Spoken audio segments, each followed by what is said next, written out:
Hi, welcome to the First Trust ROI podcast. I'm Ryan Isakainen, ETF strategist at First Trust. Today I'm joined by Brian Wesbury, chief economist at First Trust.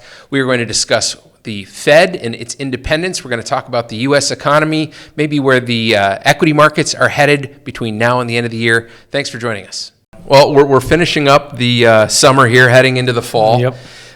There's been a lot that has gone on this year. It feels like, we've had a compressed amount of activity, everything from markets diving because of uncertainty related to tariffs, to the potential for an outbreak of war, to questions about what the Fed's going to do, Fed independence, Fed policy. There's a lot of ground to cover today, right. So I'm glad you're able to join me. Maybe we can start out here. I don't want to spend all our time focused on government policy, but it seems like it's kind of unavoidable in the economy because it has such a big impact, especially this year. Some of the things I like, some of the things I don't like, but one of the things that kind of keeps on striking me is sort of echoes of what Ronald Reagan said once upon a time with the 9 most terrifying words in the English language. I'm here from the government and I'm here to help. I don't know if that's all the, I guess I want to start there. What's your take on all of the intervention that the government has had this year, and is that going to be good or bad for the long-term health of the economy? Yeah, I kind of try to step back from all of this. Our government is massive, and the federal budget is $7 trillion a year. If you include everything, including defense, all of that stuff, it's 24% of GDP, almost. Like it's a quarter of our GDP, and that's just the federal government. State and local is another 20%, and then if you include the cost of regulation, which eats up about 7% of our resources, just complying with taxes and compliance and all of that stuff, that's 51% of everything that we do, and that's it's. And so no matter how much I hate talking about government, because I don't think that's what creates wealth, it's half of everything of a daily life, and as a result, everything's become political, and so I would put the blame on that on just the size of government.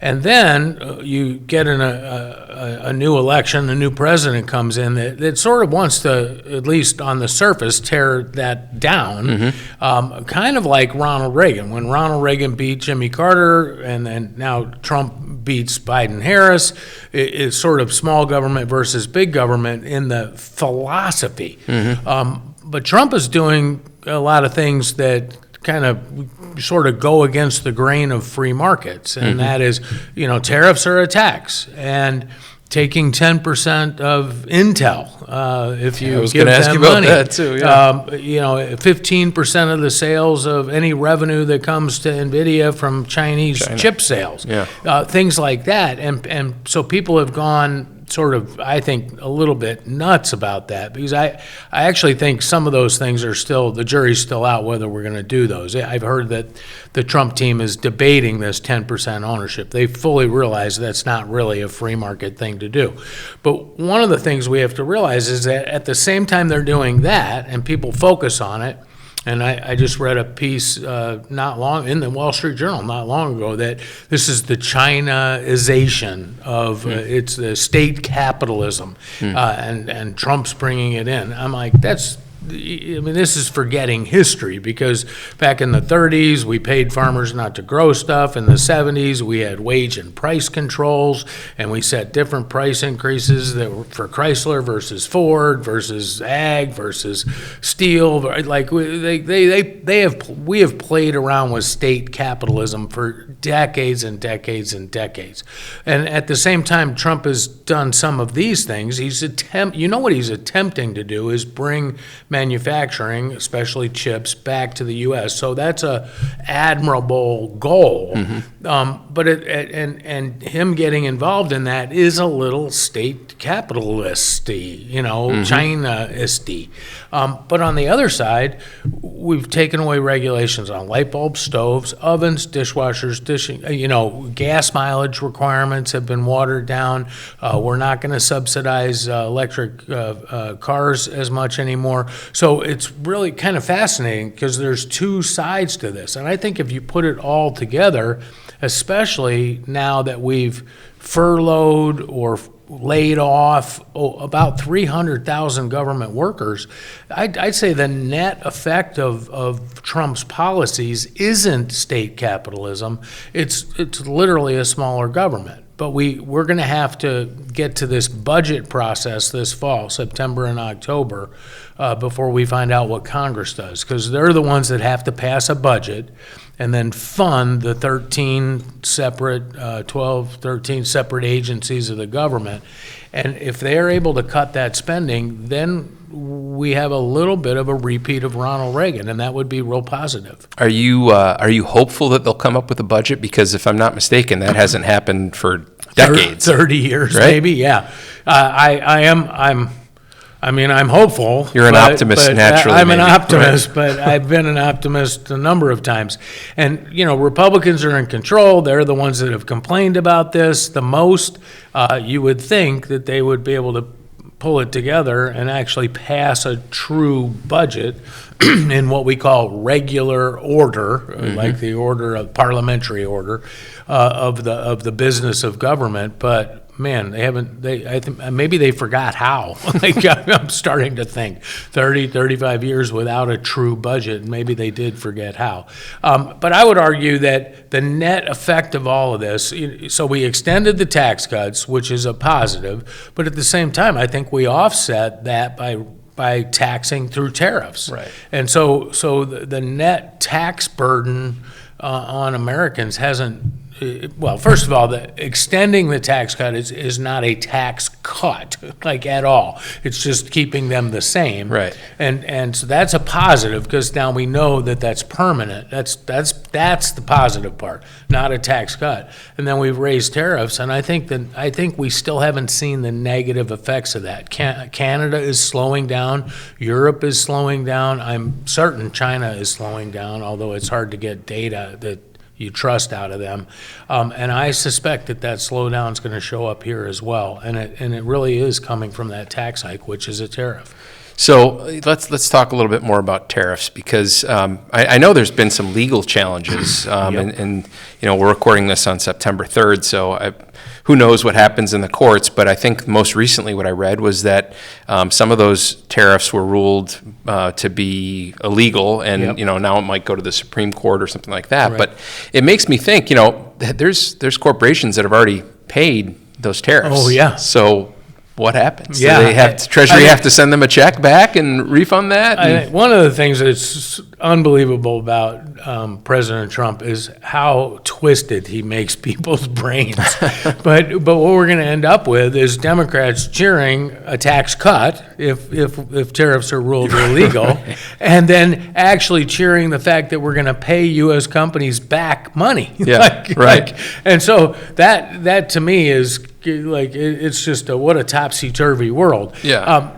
But to just, I'm not a lawyer, I'm not a constitutional scholar, but I do understand some things about the tariff issue.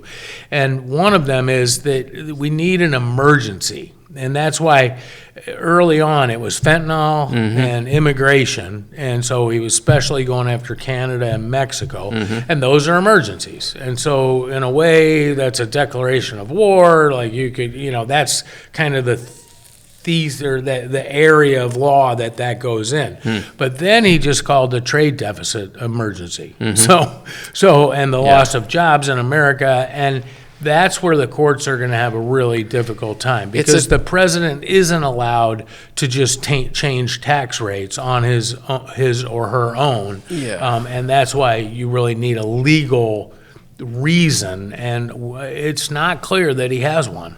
When unemployment is as low as it is currently, to blame that that the trade deficit and taking away jobs or something. I'm not sure that is the best argument to make. Yeah, exactly. It doesn't ring too true. So the other thing that I was then thinking about, if these are ruled illegal and the Supreme Court, let's say, says, okay, they are illegal, I suspect that the Trump administration would try to push Congress to pass some legislation for tariffs, to codify it into law. Yeah, and that could get really messy. It could, and I'm not even sure whether they would need a supermajority to get that done. Tax hikes, I think you need a supermajority. So, but since it doesn't increase the deficit, maybe it falls under the Byrd rule, which says we can do it with a simple majority. But I'm not sure Congress wants to vote on that. Yeah, because that's raising taxes on corporations in their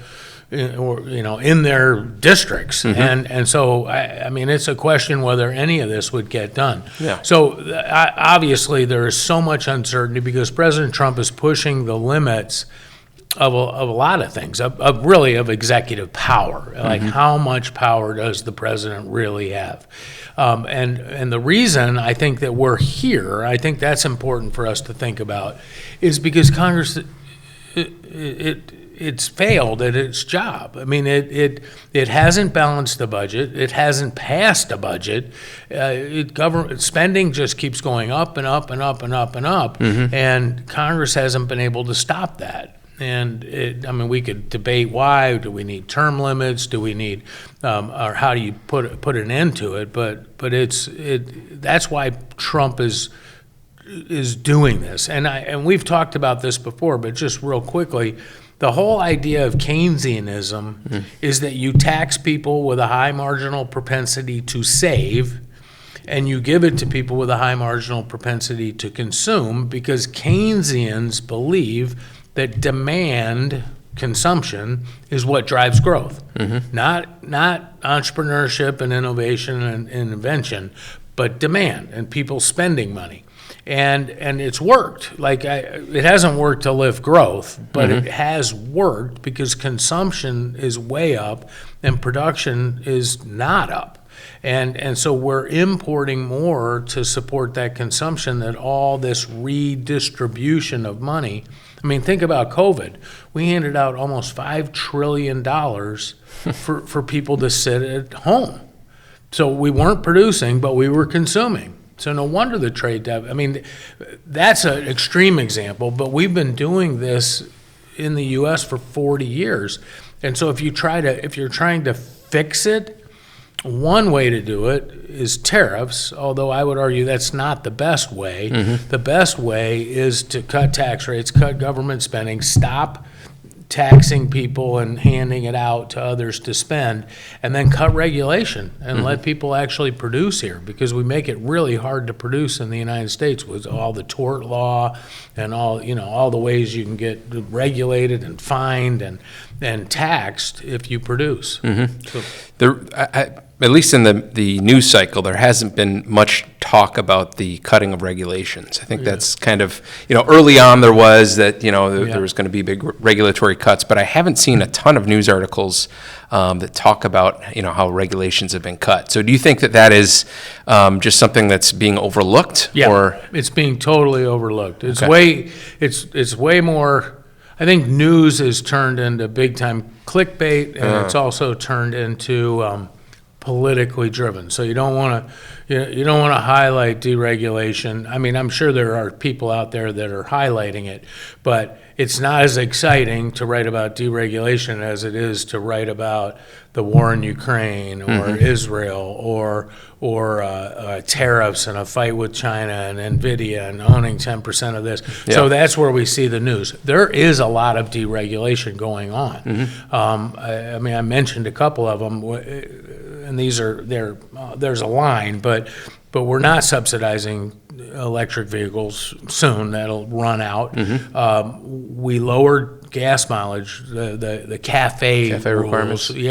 Rules. We reduced them, which means now you can, if you're Ford, you don't have to produce electric cars. You can make more F-150s, and this is the way the U.S. wants to go anyway. People like the demand for electric cars is not huge, and it's a lot driven by tax reduction. Like I said, stoves, dishwashers, light bulbs, all of those things. And then I think this is happening in a lot of other areas, and we just don't see it. It's at least it's not reported on very clearly. But yeah, they're deregulating right now, and it's getting easier to do business in the United States, and that's a real positive. Yeah. So I guess to summarize from an economic point of view and how this is affecting the economy, there's some good things going on, and there's some I'm not going to say negative, but things that might slow the economy. They're good intentioned, if you will, but a tariff is a tax, and so if you try to put these on, one of the things that makes economic forecasting hard is that we don't have a period in time in history where we can look at what happens when you do this. There's no test. We do know the direction. This deregulation is positive. The tax hikes from tariffs are negative, but is the negative outweigh the positive, or is the positive outweigh, we don't know. And that's why when I fall back on looking at the money supply, I think, tariffs are taxes, and taxes aren't good. So I would argue that, we're benefiting from some of this stuff, but the costs may keep those benefits at bay. And then you come back to the fundamentals, and the money supply is flat for the last 3 years. We're cutting the deficit, believe it or not. It's not by a massive amount, but it's not going to be growing. And when you have a flat money supply and deficits going down, all that short-term stimulus that we got used to, the era of easy everything is over. And that means, for me, a slowdown in the economy. So then we should talk a little bit about the Fed, because that is kind of related to, at least the excuse for not cutting rates is the uncertainty related to tariffs and whether or not that's going to cause some level of prices to go up, or inflation. Whether I think there's some pretty wide disagreement about the inflationary effects of tariffs, but there's certainly the uncertainty there. And you've, I think, argued in the past that the Fed can cut a couple times and still be in neutral. And I think maybe the Fed is coming around to that opinion. It seems like they're probably going to cut in September. Is that your expectation? What do you think happens? I think the Jackson Hole speech by Jerome Powell was pretty clear. I mean, I don't care how he said. I mean, I could tell you how he said it. He said, "Well, inflation's still a worry, but employment's slowing down." And so, basically, he was given an excuse to cut. And the market's pricing in a quarter-point cut September 17th, so it's only 2 weeks from now. And I think that's exactly what we're going to get. Inflation right now, look at all the measures, running about 2.5%. So with the 1% real yield, that's 3.5%. 1.5% real yield, that's 4%. I would take 4 as being a good neutral rate, and the Fed could cut twice. They probably should cut by 2, by 50 basis points in September, but I think they're only going to do 1. And so and Trump's leaning on them. One of the things Trump has said, if I'm not mistaken, is he wants interest rates 300 basis points lower. So which would put him at 1.5%. That's below inflation. That's too low. And by the way, that's why the gold market is going crazy. We're over $3,500 an ounce. Silver's over $40 an ounce. The precious metals are taking off, and they're worried that a Fed under Trump will follow a policy that'll create more inflation than they think. I don't think the market should be as worried as it is. The money supply is flat, and interest rates themselves, just by themselves, they don't have as much impact on inflation as people think they do. I mean, Bernanke held the federal funds rate at 0 for 7 years. We didn't get inflation. And then Powell held it for 2 years, and we did get inflation. So wait, if 7 years didn't cause inflation, but 2 years did, what was going on? And I think the answer is really easy. Look at a growth rate chart of M2. It's like M2 didn't accelerate under Bernanke. It boomed. It grew 40% under Powell. That's why we had inflation. It was M2, not because of the low interest rates themselves. So we'll have to watch the money supply. And right now it's growing less than GDP, so I don't think it's inflationary. So there's been a lot of concerns expressed about the independence of the Fed. A lot of news articles and by the very heads. same people who wanted to fire members of the Supreme Court, by the way. Yes. By the way? Yes. So is that something people should be concerned about, independence of the Fed? And kind of as a second part of that question, any favorites for who might succeed Powell if, assume he's not going to be reappointed? Yeah, he will not be reappointed as chairman. By the way, he still has some term left. So, the chairman is a member of the board, and those are 14-year terms. And then they're appointed chairman within that term. And so if the term runs out before their 4-year chairman term runs out, then they got to be reappointed to keep their presidency or their chairmanship. And so his 14-year term is not over in May. He will no longer be chairman, but he could stay on the Fed as a vote. Okay. And then now Trump is trying to figure out whether it's constitutional to fire these people or not for a cause or whatever. And so we know all that's going.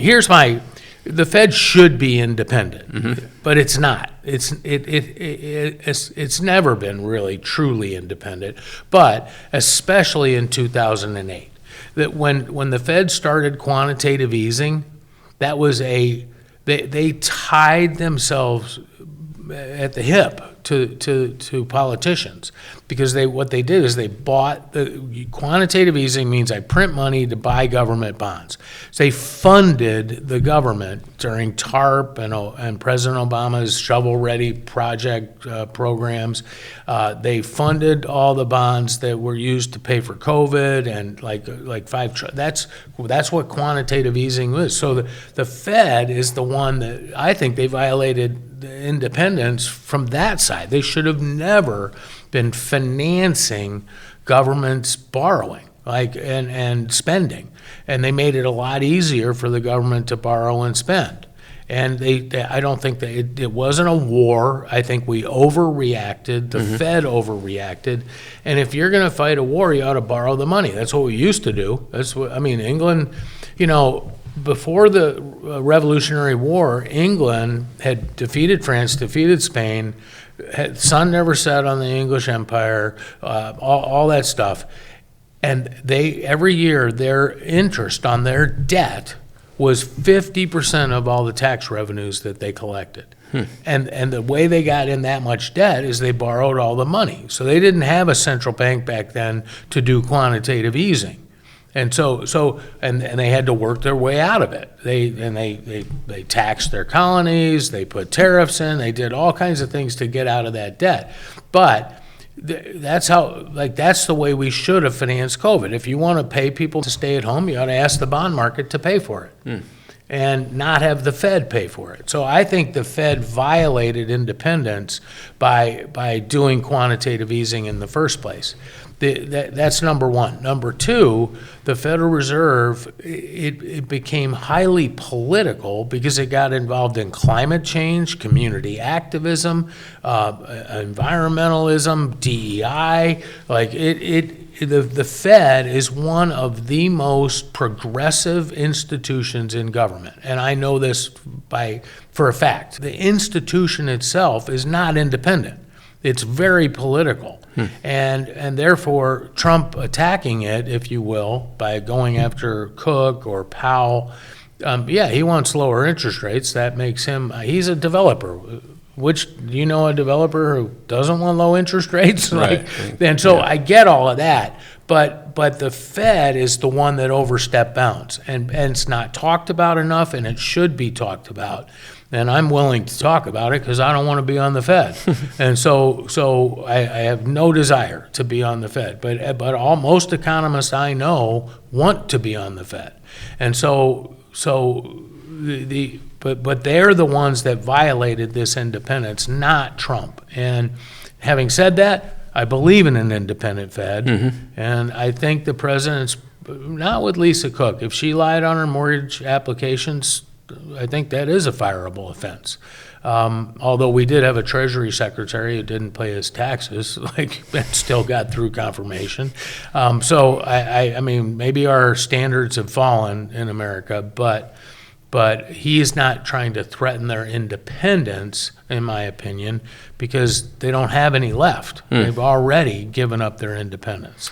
So they, with the mission creep that they've had, and they're already doing things that are political, you think that it's just a response to that politicization? Yeah, whatever that. Yeah. You think it's a response? It's not actually Trump being the. Well, I think it's a little bit of both, Okay. but they have earned the response. Let's put it that way. The Fed and the Treasury should be separate in a way. They have to work together because, the value of the dollar, the way the trade works, the way money flows, they have to work together. But they have now, for example, the Treasury now has an account at the Fed with hundreds of billions of dollars in it. And according to stuff that I've read, they believe that account ought to have $850 billion in it. And they hold that at the Fed. And by the way, so when they raise taxes, you write a check to pay your taxes, they put it at the Fed. It comes out of them too. So it's actually become part of monetary policy. And if you dig kind of deep enough in the dirt a little bit and look at the way these two institutions are working together, it looks a lot like modern monetary theory.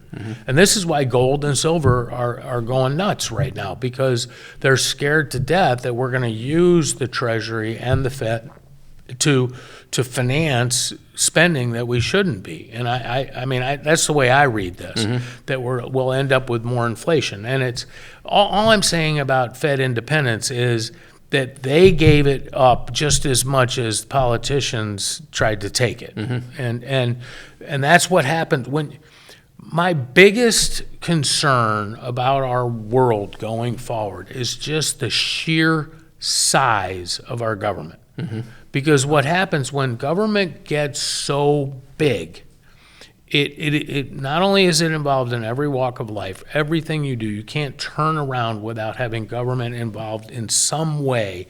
But it also encourages institutions to become political and to try to win favor with this group or stymie that group. And I think the Fed has gone that direction much more than anybody is willing to talk about.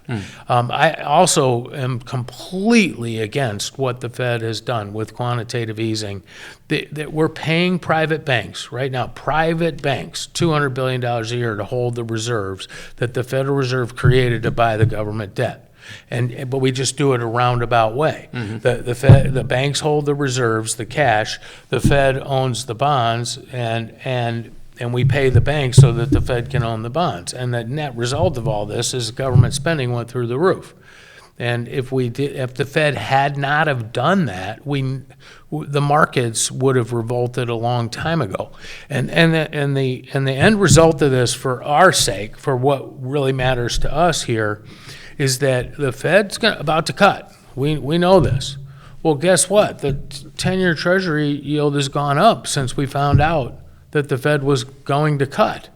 And so why is that? Well, it's because maybe they shouldn't be, or at least that's what the market might be saying.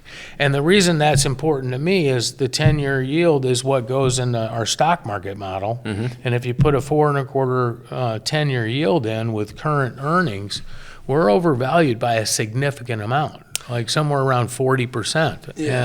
And so if interest rates don't come down And there's no guarantee the Fed's going to cut short-term rates. Does that mean long rates come down? Well, not if we're running $2 trillion annual deficits and not doing QE anymore. So what's fascinating is I think this is could undermine the stock market too. So a 10-year yield is basically a combination of like all those short-term yields between now and the next 10 years. Yep. So what it implies is that we're going to have higher short-term rates in the future, maybe because inflation comes back at some point down the road. Is that? Yeah, that's or exactly just what people have less confidence in U.S. Treasuries or something like that. Right. So, I mean, if you think of a 10-year yield as 10 one-year bonds. Right. Yeah. So right now the 1 year, well, I don't know, it's 4%, let's say. The 10 years 4.25. So you can figure out the math. I mean, you can use your Bloomberg, you can use an Excel spreadsheet to figure out the math. But it, like, we go from 4 to 3.75 to 3.5 to, and then, but then the 10 year is saying, oh no, it's not going to stay down there. It's going to go back up. 3.75, 4, 4.25, 4.5, 5, and then the average will be 4.25 over 10 years. So what it's saying is you may cut rates in the short term, but we don't think you can hold them there for very long. Right. Okay, so we came into this year, and your team put out a price target, I think, of 5,200 for the S&P 500. It sounds like you're pretty confident. You want to keep that for the rest of the year? Yeah, I mean, it's important. Two things are important. We're not momentum-based at all. We're fundamental-based. So we run a capitalized profits model. It's a simple approach. Profits discounted by the 10-year Treasury, compared to the S&P average over 70 years. Boom. It's a simple mathematical, factual model. All right. Not trying to guess momentum. Not trying to guess whether NVIDIA has competition or anything like that. Or just looking at the valuation of markets. So momentum doesn't play a part in it. And the second thing is I believe in fundamentals. I think I'm not a mean reversion guy in life, because if you think of human life, what's the mean mode of transportation? Probably the horse. Yeah. Like maybe it's walking. Maybe I don't know. feet. Yeah, but maybe it's 2 feet without moccasins. I don't know. But it depends on how many thousand years ago you go back. But let's just say it's the horse. Well, we're not going back to the horse. I guess you could dream up a scenario if you're a prepper that we do, but you get my point. So I'm not a mean reversion on everything. There are things that get better, get change over time and permanently. But one of them is not valuations. Like when you have to pay 40 times earnings, a dollar of earnings, $40 to buy $1 of earnings for one company, and you only have to pay 8 for a dollar of earnings for another company, and they're both great companies, which one's more likely to have higher returns over time? And and if you just look at PE ratios or price to sales ratios and then returns over the next 10, 15, 20 years, it is clear the higher the PE ratio is, the lower the returns are in the future. And I think the market's overvalued. I'm not a momentum trader, so when the model signals overvalued, it doesn't mean the market's turning down. And the reason I bring all of this up is that I'm sticking with 5,200. Does that mean I expect it to be there on December 31st of this year? Because that's technically what we're saying, end of the year target. And that'd be about a 20% drop. Yeah, it would be about 20% drop. And I think, by the way, if the market falls 20%, the 10-year yield's probably going to come down too. So that every time the 10-year falls, that means we're worth a little bit more in our model. So that's why I'm not going all the way. Like if you really run the model, it's 40% overvalued. But I think interest rates are a little bit higher than they should be today, and people are. Inflation's a concern over time, but I think the market's overly worried about it today. But having said that, I can't stop the market from worrying or being euphoric. Yeah. So we got this YOLO trade, you only live once. Like, buy it, like hold it, hodl, like all these, like, people are trading daily options, like it's huge. And as an investor, this drives me crazy. I would, thank goodness my kids aren't doing it. At least I don't think they are, or my brothers, or, my family, but be an investor. And so, I still have 5,200. If you really like pushed me and said, is that you are guaranteeing we're going to finish the year there? No, I'm not. Well, okay. But over or under on that? If I had today, to push it, if I had to say, probably a little over.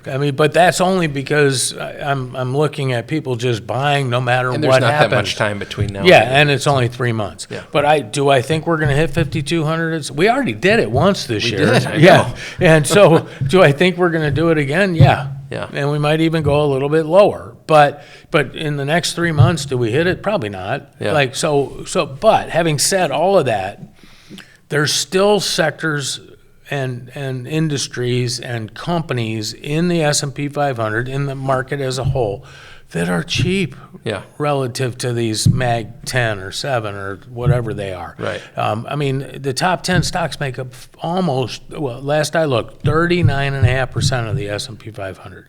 And they're expensive. And there are places you can go to Europe, you can go overseas. International stocks they've underperformed for 15 years, and there's value in the market. And so I'm not telling people to get out of the market. I'm just telling them to broaden out, diversify, and I think that's going to pay no pun intended, dividends in the future. Yeah. So I'm hearing you say, I'll paraphrase what I'm hearing you say, so maybe it's more important now because valuations are elevated to make sure that you're picking the right parts of the market. Maybe individual stock picking is going to be more important in this environment than just buying a market cap weighted S&P 500. Right. And in certain sectors maybe have better value, certain parts of the world. That seems rational. A fundamentally weighted index. Heck, equal weight PE is a lot lower than the market cap weighted. And same with price to sales. Price to sales ratios today 3.2%. The 25-year average 1.7 on the S&P 500. It doesn't matter what value. Even the Wall Street Journal wrote basically a front page story online that said the market's more overvalued since the dot-com era. And I've used the dot-com era as a comparison, but I always want people to realize that history rhymes, it doesn't repeat. So we are not in 1999. Back then we had companies that didn't make any money, soaring. Today, these companies are making a lot of money. We were overvalued by 62% at most. Today, we're overvalued by 40% at most. And I believe it's really more like 20-ish%. So nowhere near 1999. What's similar is the kind of the blind optimism, or as Greenspan said, irrational exuberance. And people were saying things in 1999 like we would never have a recession again. And, others are saying, PE ratios are permanently higher. Like NVIDIA no one's ever going to catch up to them. And et cetera, et cetera. And spending $200 billion on AI chip data centers is going to be the biggest return that any. One of my worries is I think we're just cannibalizing existing stuff. So Google is investing, or Alphabet, I guess, is investing, 50, 80, 100, I don't even know how much, billion in AI every year right now. Yeah. And then they're using that to make their search engine better. Well, are more people going to search because it's AI? Is it driving? Yes, they don't need as many coders because AI can write code. Yeah. So I guess they're saving on employment costs and the cost of production somewhat. But are they really driving revenue higher? Are people doing more searches because they're AI searches now instead of the old Google kind? Yeah. And because they used sort of an AI before, it was more rudimentary. Now it's more official, I guess. But that's what I worry, is that a lot of this is just cannibalized. It's not really creating something new. Whereas you go back to 1999, we were inventing. I mean, remember the Palm Pilot? You could write on it. The one had an antenna. You could connect to the internet. It was it was the iPhone before the iPhone, and didn't do everything. I'm not trying to equate them, but that company 3Com went out of business. Right. And so history rhymes. It doesn't repeat. Yeah. But I'm worried that we're overestimating the benefits of AI. I'm not saying it's not a huge deal, that it's going to change a lot of careers and a lot of things, but I haven't seen, at least back then, we were inventing a new thing, a phone. Now we're just finding a way to run all these things more efficiently. So I think in your example of the smartphone, maybe what these companies are thinking is there was really just a narrow number of winners. I mean, the iPhone was the winner, and so they just don't want to be the loser. I mean, Right. Google has to make these investments almost as a defensive Right. move, because if they don't, they recognize that all these other companies, the hyperscalers, will. And so they have to also have AI, or someone's just going to go on Grok, or going to go on one of the other ChatGPT or something like that. So it seems like they feel as though they have to make these hundreds of billions of dollars of CapEx. Yeah, and that what I wonder, I don't know the answer. I'm not trying to say I know. I'm not trying to. It's truly unbelievable technology. NVIDIA is an unbelievable. Apple, Google, all these companies are. We've never seen anything like them. They've done unbelievable things in the history of corporate management, of financial markets. I mean, they're amazing. So I'm not trying to beat them up or find a reason to sell them.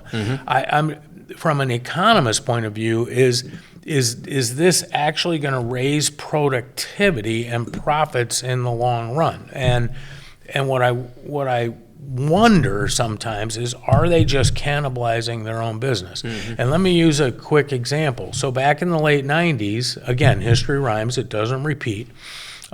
Ford made a big deal, splash, press releases, all kinds of stuff. We are going to move our supply chain management online. So that was the big thing to do back then. This is going to drive $1 billion to our bottom line. So what Ford was saying is clearly that we're going to make $1 billion more in profit because we're going to become so much more efficient with our supply chain. Well, here's the thing. Chrysler, GM, Mercedes, Porsche, Volkswagen, Toyota, they all put their supply chains online. So they all drove $1 billion to the bottom line, or whatever their number was. Who benefited? Was it the shareholders or was it the customers? And I would argue it was the customers, because then they compete. So if I get $1 billion going to my bottom line, that lets me lower the price to try to pick up my market share, which is what I want to be the number one car seller in the world. I do want to be the most profitable one, but I'm not going to sell many cars if everybody else is cutting by 10% or adding additional things, to it. Whether it's like electronics in the car or whatever, or, whatever, heated seats and air conditioned seats and all the things they do. So maybe they actually didn't cut price, but they improved the quality of the product. And what happened is that supply chain savings got eaten up in the process of competition. And so AI it might make you more efficient, but you're gonna end up having to cut costs because everybody's using it. As you said, it's a race. It's a space race. It's like everybody's investing 50, 80, 100 billion here, there, everywhere because they have to compete. Well, guess what? That gets the consumer ends up being the benefactor of that, not the shareholder, really. Because when it's a broad technology. It's kind of like inventing the tractor. So the price of crops, the price of food came down because we were more efficient. The farmer didn't keep all the profits. The consumer got them. And that's the way free market capitalism works. It seems like the miracle of free market capitalism. It is. At work. That's what it is. Yeah. And so, yes, if you're the first mover, you can make the profits. But eventually, everybody moves. Every farmer gets a tractor. Yeah. And the price of corn comes down. Yeah. So that's what prices do, right? Yes, exactly. and over history, that's happened for everything. Yeah. So I think the jury is still out on whether AI is a true moneymaker for all these companies. They're investing hundreds of billions. Yeah. And the question is, will they actually reap a reward from that? Okay. All right, Brian. Let's end on a optimistic note. As you kind of look in your crystal ball, there's a lot going on that makes me scratch my head. We've talked about a lot of those things. As you kind of look out, the next couple of years, is there anything that makes you optimistic about what will happen, what's coming down the road? Yeah, I think. I mean, I don't want to make this too political, but I think there's been a big shift in especially in America. Now it needs to carry on to the rest of the world, away from government management of everything. And a lot of that was around climate change, COVID, and these kind of draconian government policies, all based on the fact that you were going to die or the world was going to end if government didn't do this stuff. And I think we're questioning that today. And I think somehow that has to be cemented into the system. And so the midterm elections are going to be really important. If these are truly 70-30, 80-20, 90-10 issues, like for example, like President Trump cracking down on crime in D.C. Apparently that's a 90-10 issue, and his opponents are kind of taking the wrong side of that. And if that keeps happening, I think Republicans will have a much better chance, and then you have a chance, at least I hope, of kind of shifting. See, Ronald Reagan, people don't remember it because it was 45 years ago, completely shifted the direction of this country. I mean, we went from stagflation, big government, oil price caps, like regulations, like we were worried about running out of oil back then, and he completely changed the conversation to smaller government, lower taxes, less regulation, and today it's way more complicated because everything gets identity politics and personal, and like I'm trying not to offend anybody almost in this answer, but really what I'm getting to is that we want less government involvement in lives. Yep. And I think there's a lot of that seems to be a majority point of view, and Trump seems to be pretty good at picking these 70-30, 80-20 battles, and so maybe we're seeing that kind of change. Reagan was really good at it. And I know everybody gets upset now, and somebody's watching this getting mad at me, but that's what I hope is really what really happens. So it seems like most of the people on the right side of the political spectrum would be more for small government, and less government power, at least at the federal level, especially. But now that Trump is in office, people on the left don't want the at least the executive branch right now to have a lot of power. So maybe that pushes some small government left side of the political spectrum. It may, we're clearly in a. I mean, it's an amazing. I've been reading a lot about the Revolutionary War, and you go back to the Civil War. I've read a ton on that. the divisiveness in this country, and at that time, both of those times was massive. I think it's still greater than it is today. But boy, do people get worked up about stuff today. And my real focus is economics, and I know I started talking more about politics for a while there, but it's to allow more free market competition, and we've drifted away from that. The bigger the government gets, the smaller markets are, and then what happens is houses become unaffordable, cars become unaffordable, people have a tough time making ends meet, and it's all because government is too big, and that's where I hope we're going. All right. Well, that's a good place to finish things up. Thanks again for coming on the podcast. We'll hopefully have you on sometime very soon. Absolutely. If as your schedule allows. But thank you for joining us. And thanks to all of you for joining us on this episode of the First Trust ROI podcast. We'll see you next time.